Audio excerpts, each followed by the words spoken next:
അവൻ അവരുടെ കണ്ണിൽ നിന്ന് കണ്ണുനീരെല്ലാം തുടച്ചു കളയും.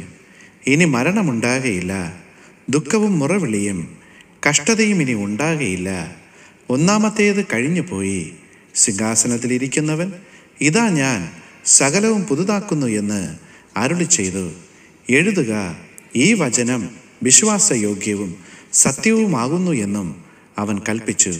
വെളിപ്പാട് പുസ്തകം 21-ാം അധ്യായം 4-5 വാക്യങ്ങൾ.